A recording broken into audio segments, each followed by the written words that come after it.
Hello friends, welcome to Rathi's kitchen. நான் உங்கள் ஏமா பேசுகிறேன். இன்னைக்கு நம்ம சேனலில் ஒரு ரொம்ப சிம்பிளாக செய்யக்கூடிய பவுண்டு கேக் எப்படி செய்கிறதான் பார்க்க போகிறோம். அதுவும் மைக்ரோ ஓவன் இல்லாமல் இந்த ரெசிபி எப்படி செய்யலாம் நம்ம வீடியோக்குள்ளே போய் பார்க்குறதுக்கு முன்னாடி நம்ம சேனலை இப்போ தான் முதன்முறையாக பார்க்குறீங்கன்னா சப்ஸ்கிரைப் பண்ணிவிட்டு கூட பெல் ஐக்கனையும் கிளிக் பண்ணிவிட்டு பாருங்கள் ஃப்ரெண்ட்ஸ். அப்போ தான் நான் போடுற வீடியோலாம் உங்களுக்கு நோட்டிஃபிகேஷனாக வரும். இப்போ வாங்க இந்த பவுண்டு கேக் எப்படி செய்யலாம்னு வீடியோக்குள்ள போய் பார்க்கலாம்.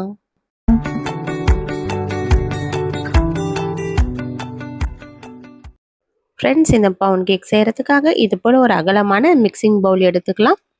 இதில் 50 கிராம் அளவுக்கு வெண்ணெய் எடுத்து நல்லா உருக்கிட்டு சேர்த்துக்கலாம். இது கூடவே நான் ஒரு கப் அளவுக்கு சர்க்கரை எடுத்து மிக்சி ஜாரில் பவுடரை அரைச்சி வச்சுருக்கேன். இப்போ சர்க்கரையும் சேர்த்துட்டு நல்லா இந்த வெண்ணெயோட நல்லா மிக்ஸ் ஆகி வர அளவுக்கு இதை நல்லா கலந்து விடணும்.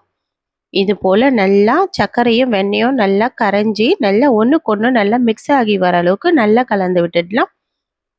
இப்போ நல்லா இது கலந்து வந்திருக்குல்ல, இந்த அளவுக்கு கலந்து வந்ததுக்கப்புறம் இதில் நம்ம முட்டையை சேர்த்துக்கலாம். இப்போ நம்ம இதில் முட்டை சேர்த்துக்க போகிறோம். நான் இதில் 2 முட்டை சேர்க்க போகிறேன்.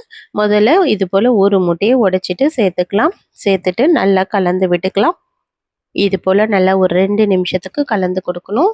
2 நிமிஷம் நல்லா கலந்து வந்ததுக்கு அப்புறமா இன்னொரு முட்டையும் உடைச்சி சேர்த்துக்கலாம்.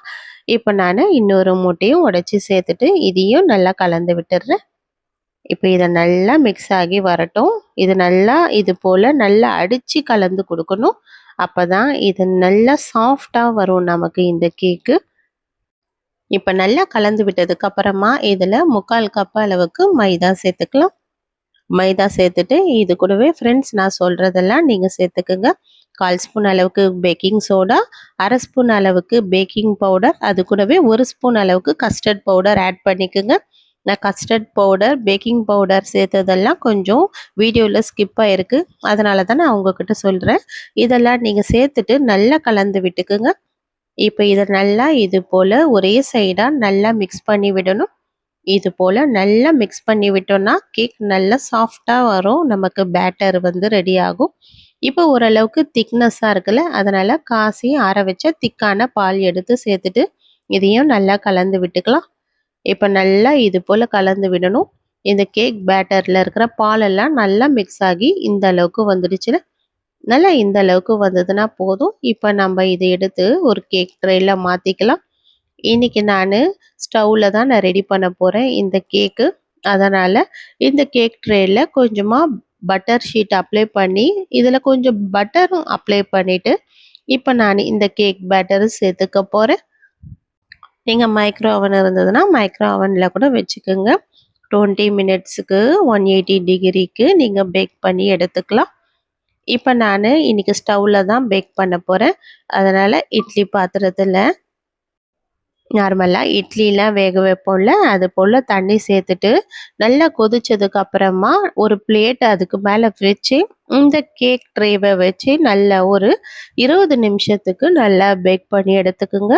நல்லா பேக் பண்ணி எடுத்ததுக்கப்புறமா ஒரு சூப்பரான பவுண்ட் கேக் நமக்கு ரெடி ஆகிடுச்சு. பாருங்கள், நான் இன்றைக்கி இட்லி பாத்திரத்தில் தான் பேக் பண்ணேன். எந்த அளவுக்கு நல்லா சாஃப்டாக பேக் ஆகி வந்திருக்கு கேக்கு. இப்போ நல்லா இதை மேலே இருக்கிற பட்டர் ஷீட்டை நம்ம ரிமூவ் பண்ணிடலாம். உங்கள்கிட்ட மைக்ரோ ஓவன் இருந்ததுன்னா நீங்கள் அதில் பேக் பண்ணி எடுத்தால் கூட இந்த கேக் நல்லா ஸ்பாஞ்சியாக ரெடி ஆகும். அவ்வளோதான், எவ்வளோ சுலபமான ரெசிபி பாருங்கள் ஃப்ரெண்ட்ஸ். இந்த கேக் நல்லா செம்ம டேஸ்ட்டாக இருந்தது. கண்டிப்பாக ட்ரை பண்ணி பாருங்கள்.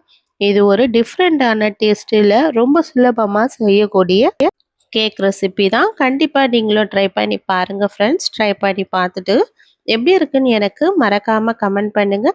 இந்த வீடியோ பிடிச்சிருந்தால் லைக் பண்ணுங்கள். மறக்காமல் நம்ம ரதிஸ் கிச்சனையும் சப்ஸ்கிரைப் பண்ணிவிடுங்க. உங்கள் ஃப்ரெண்ட்ஸோடையும் ஷேர் பண்ணிவிடுங்க. தேங்க்யூ.